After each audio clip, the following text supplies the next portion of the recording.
राधे राधे दोस्तों, आप सभी का हमारे YouTube चैनल पर बहुत बहुत स्वागत है। शास्त्रों में पितृपक्ष का खास महत्व होता है। पितृपक्ष में लोग अपने पूर्वजों के निमित्त श्राद्ध, तर्पण और ब्राह्मणों को भोज कराते हैं, जिससे उनकी आत्मा को मुक्ति मिलने के साथ ही मोक्ष की प्राप्ति हो सके। मान्यता है कि पितृपक्ष के दौरान हमारे पूर्वज पितृलोक से धरती लोक पर आते हैं और वह यह देखते हैं कि उनके परिवारजन श्राद्ध कर्म कर रहे हैं या नहीं। अगर वह उनके निमित्त श्राद्ध कर्म कर रहे हैं तो वह सुख समृद्धि का आशीर्वाद देते हैं, साथ ही पितृदोष भी नहीं लगता। वहीं वंश वृद्धि भी होती है, साथ ही जीवन में संपन्नता बनी रहती है।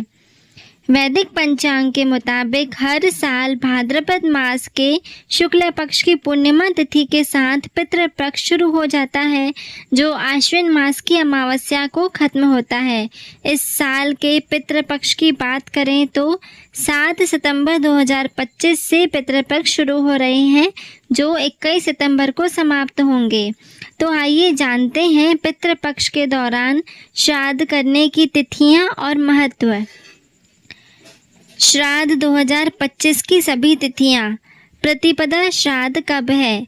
पितृपक्ष का पहला यानी प्रतिपदा का श्राद्ध 8 सितंबर 2025 को है।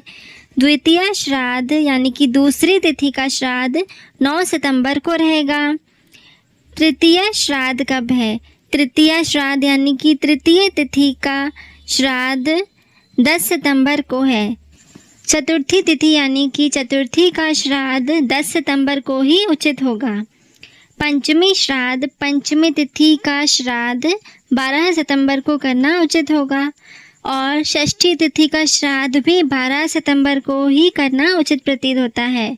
सप्तमी श्राद्ध, सप्तमी तिथि से जुड़े पितरों के लिए इस साल 13 सितंबर के दिन श्राद्ध करना उचित रहेगा। अष्टमी तिथि का श्राद्ध, पितृपक्ष की अष्टमी तिथि का श्राद्ध 14 सितंबर को किया जाएगा। नवमी तिथि का श्राद्ध, नवमी तिथि का श्राद्ध 15 सितंबर को करना उचित रहेगा। दशमी श्राद्ध, पितृपक्ष की दशमी तिथि का श्राद्ध 16 सितंबर को करना शास्त्र सम्मत रहेगा। एकादशी श्राद्ध, पितृपक्ष की 11वीं तिथि यानी कि एकादशी तिथि का श्राद्ध 17 सितंबर को करना उचित रहेगा। द्वादशी श्राद्ध, द्वादशी तिथि का श्राद्ध 18 सितंबर को है। त्रयोदशी श्राद्ध, वैदिक पंचांग के अनुसार त्रयोदशी तिथि का श्राद्ध 19 सितंबर को है। चतुर्दशी श्राद्ध, अगर आपके पितरों की तिथि चतुर्दशी है तो इस साल आप उनका श्राद्ध 20 सितंबर को कर सकते हैं। सर्वपितृ अमावस्या कब है?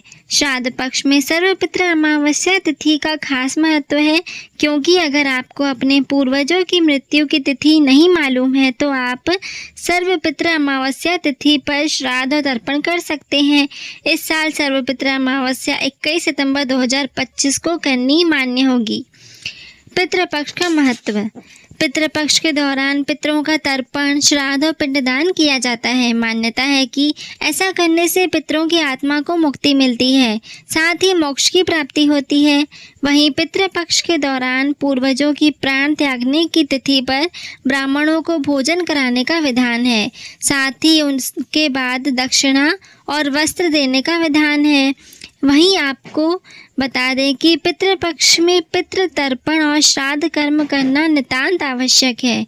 इससे स्वास्थ्य, समृद्धि, आयु, सुख, शांति, वंश वृद्धि एवं उत्तम संतान की प्राप्ति होती है। वहीं पितृपक्ष में कोई भी मांगलिक कार्य जैसे विवाह, गृह प्रवेश, दुकान का मुहूर्त, नया कारोबार आरंभ करना आदि नहीं करने चाहिए। पितृपक्ष में क्या करें? जिस तिथि पर आपके पूर्वजों का निधन हुआ था उस तिथि पर उनका श्राद्ध करें। श्राद्ध में पिंडदान, तर्पण और ब्राह्मण भोजन कराना जरूरी होता है।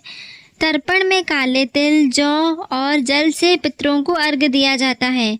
यह क्रिया हर दिन करनी चाहिए। श्राद्ध के दिन ब्राह्मणों को भोजन कराना चाहिए। अगर ब्राह्मण उपलब्ध न हो तो आप किसी जरूरतमंद व्यक्ति या गाय को भोजन करा सकते हैं। पितृपक्ष के दौरान दान बहुत आवश्यक है।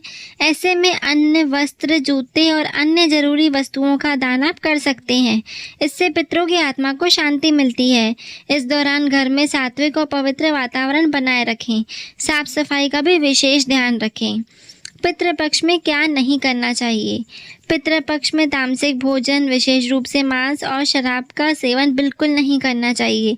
इस दौरान विवाह, मुंडन, गृह प्रवेश और नए व्यवसाय की शुरुआत जैसे कोई भी शुभ काम नहीं करने चाहिए। कुछ मान्यताओं के अनुसार पितृपक्ष के 15 दिनों में बाल और नाखून भी नहीं काटने चाहिए।